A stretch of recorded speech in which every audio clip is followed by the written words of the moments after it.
Mythics 3.0 D tier. This is an improvement from the old Mythics, and they improve build diversity. It's good for the game, but their packaging is poor. I mean, they really need another name and color. Mythics are supposed to be something that these are not. The ultra rare drop. This feels closer to another step in our item progression. But the old Mythics sold out long before Mythics 3.0 came around. They were already bad. The only reason they're not at the very bottom at F tier is because of the criteria for the dopamine tier list. And the criteria is, how often do we come back? Like mice in a terrarium, we're always gonna come back to the lever that delivers us the most reward.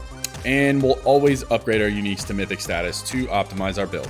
Moving on, ruptures.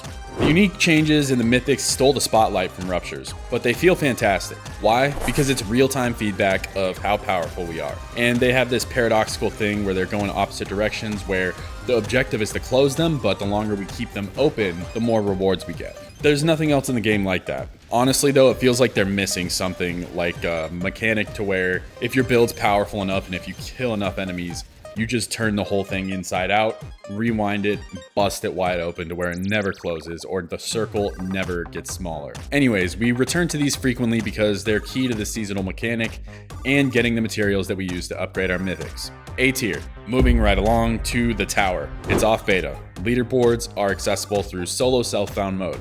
And for the first time in the game, we're actually going to see who's really the best. Casual players may only do this once or twice, but the Giga Blasters, content creators, build guide writers, and overall non-casuals will come back to this mechanic at least once per character that they create. At least. S tier. New layer boss.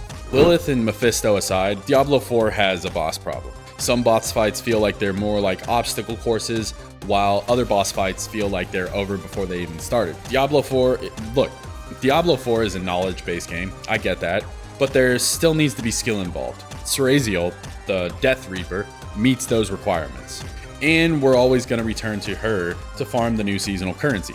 And maybe actually we return to her a little too much, because we need variable reinforcement, not a dopamine drip faucet. B tier. The seasonal quest line. I was pleasantly surprised. It's simple. You just go out and you farm the seasonal mechanic. That's it. Diablo 4 and a lot of other live service games, when they get seasonal updates, they are plagued with bloat and fetch quests. I cannot stand the fetch quests. Go to the place, get the thing. Or the escort quests aren't much better. That was the old Realm Walker. We could get away with this in the early 2000s, but there is no place for this in modern day gaming. And I was happy to see that there wasn't a whole lot of it in this seasonal quest line. We also got a decent amount of lore. It didn't feel like irrelevant lore. They were teasing big bads. It took us to a new realm that we've been to before, but it was exciting to return to. So some seasons, like the season of Witchcraft, have been very lore dry. It seems like they sort of just made it up in one afternoon.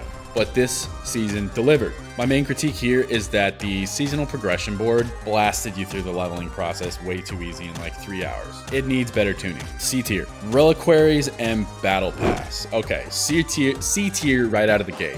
That's generous, okay? The concept of a battle pass is not bad, as long as we don't have to pay for it, and as long as the designs are good. You need to give us some good design.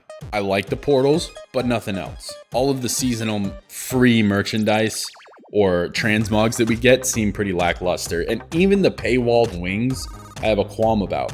With the most recent wings in Diablo 4, other than Hymn of the Spire or whatever came with the Lord of Hatred Ultimate Edition, we have strayed too far from the angelic light tendrils, or the darkness versions of them whenever an angel turns to the dark like Malthael. This like fan kind of light wave thing is not good. We need to return to the original design of the Diablo angelic light tendril wings, and we need to do it now. Alright guys, if you made it this far, thanks so much for watching. If you like this video, press that like button. If you like me, subscribe. Peace.